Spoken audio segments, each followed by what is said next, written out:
Hi, I'm John from Just Whiskey. If you like today's show, please give it a thumbs up, like, and subscribe. And consider becoming a Patreon with the link in the description below. Thanks so much for the Patreons that I do have to help support this channel. Much appreciated. And as a Patreon, you have access to exclusive Patreon reviews. And I have about 40 in the can so far. And I try and do about 1 or 2 a month. So remember, folks, it's Just Whiskey. Today, we are going to be talking about, for the first time ever on this channel, a Tullibardine.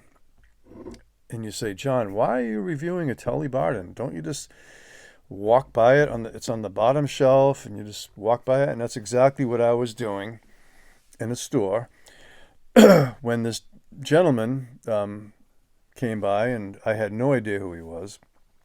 And he said, just curious, you're looking for something special? And I knew he didn't work there, but I said, yeah, actually, I am looking for something, and which wasn't this.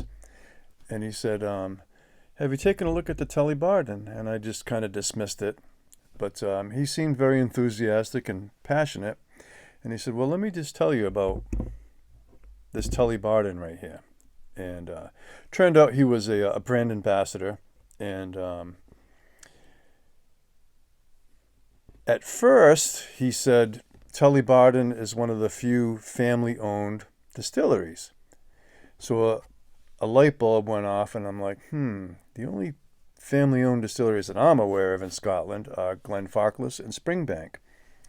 However, take it with a grain of salt, but we're gonna do a deep dive into this. I bought this bottle. Okay, so let's go over the specs here. It's Tullibardine.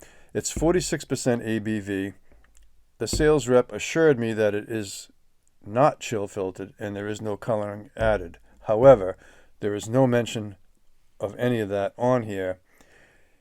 I'm just guessing the reason why is because many of their other products are 43% or possibly lower, in which they do chill filter. So maybe they don't want to single out their prestige bottling and say, okay, this one's non-chill filtered. And then you look at the other one, you're like, well, it opens up a can of worms, I think. And I'm just speculating.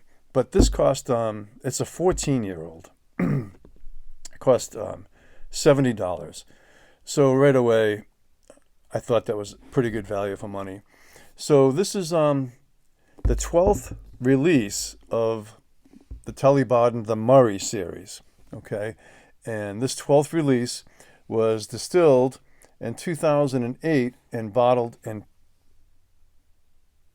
2022. So it's 14 years old, and they're calling it the Triple Port Cask, and they call it, the Marquess collection.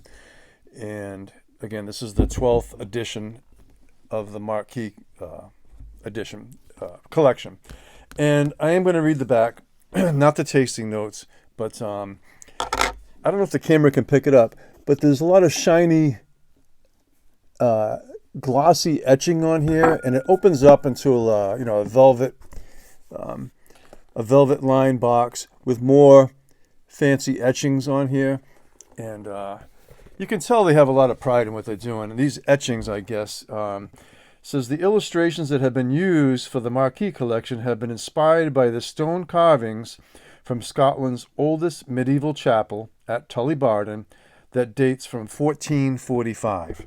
Okay, so it has local historic reference and reverence on here. And back of the box, just to give you a little bit of information, which is interesting. The Tullibardine Marquess collection celebrates a heritage and strong link with the hamlet of Tullibardine. There have been many famous figures bearing the title of the Marquess Tullibardine for centuries. Sir William Murray was the second Marquess of Tullibardine, who fought in the first Jacobite rebellion at the Battle of Sheriffmuir in 1715, and in 1745 he was chosen by Bonnie Prince Charlie to unfurl the royal standard at Glenfinnan, announcing the prince as the rightful king of Scotland. From our stills to barrel to bottle, this is classic Tullibardine that has spent all of its life in bourbon barrels. This 12th edition of the Tullibardine Marquess collection has been recasked into white, tawny, and ruby port casks for further period of maturation. Okay, so that's a lot of information there.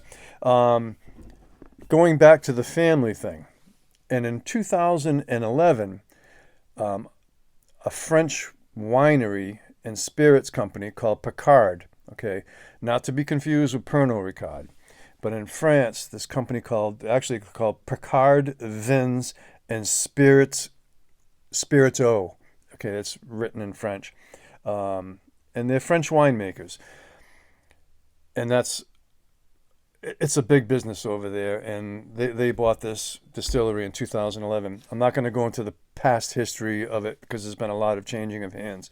But they put a lot of money and passion into this since then, and they've invested heavily. They built a new visitor center.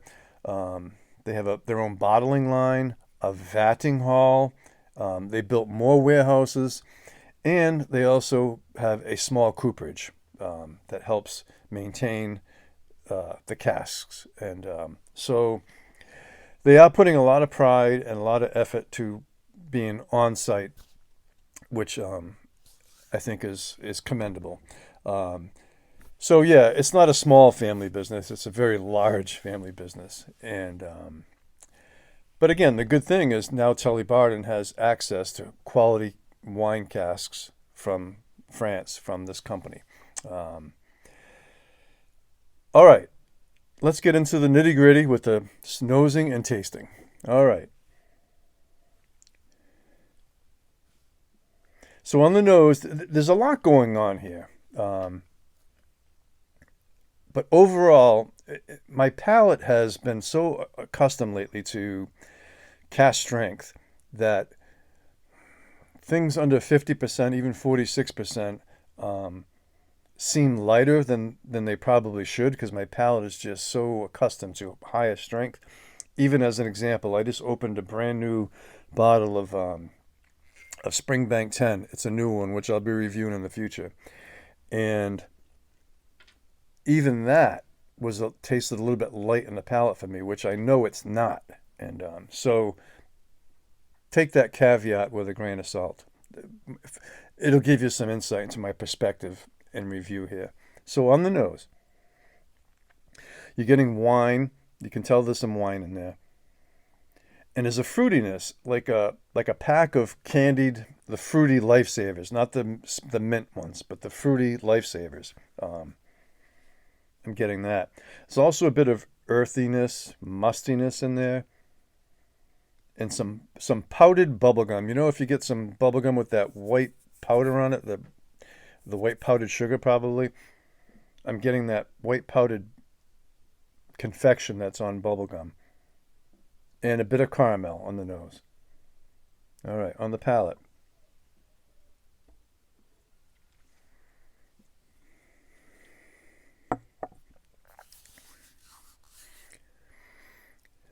At 46%, it comes across on my palate at this point a bit light. But it's really well done. So it's light. You're picking up on those the fruitiness of it. Some plums, some red fruits in there, red candied fruits. It's got a sweetness to it. It's got a little bit of earthiness to it. It also has a light brightness to it. It's a light oak spice, very pleasant. Maybe a little bit of spearmint.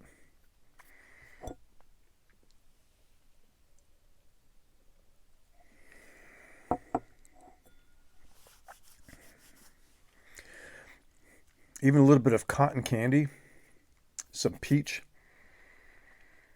and a breadiness to it, like a dry breadiness, but also maybe a slight bit of chalkiness to it as well.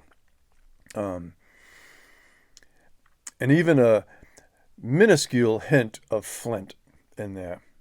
The finish is medium, but it's soft, it's gentle, with a pleasant lingering oak spice that's not overbearing. Everything is very well integrated. I don't have a lot of experience with port, but I am picking up on the white port, definitely, which I like.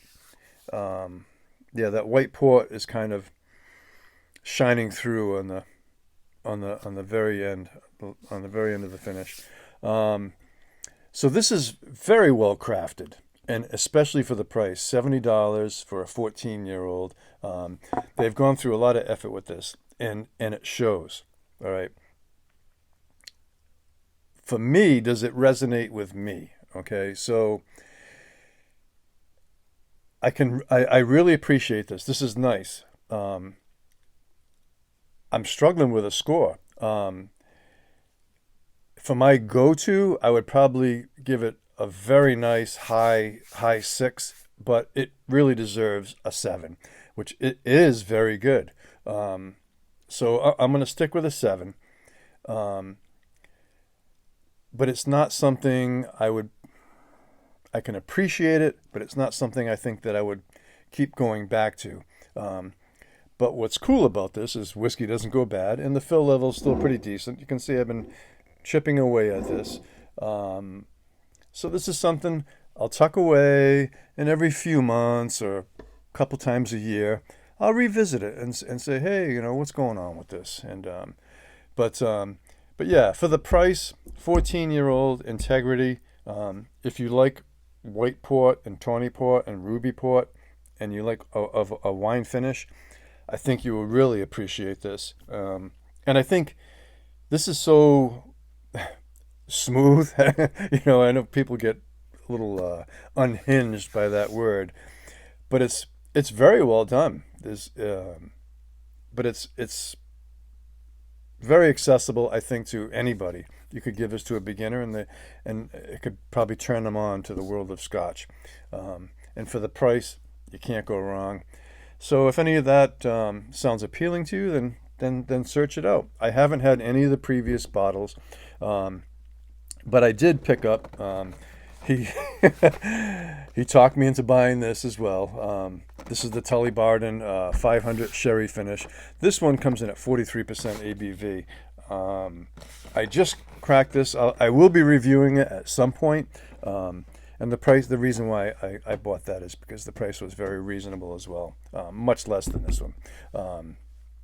So anyway, I hope you enjoyed today's show. If you did, give it a thumbs up, like, and subscribe, and consider becoming a Patreon with access to exclusive reviews. Hats off to you all. And remember, folks, it's just whiskey.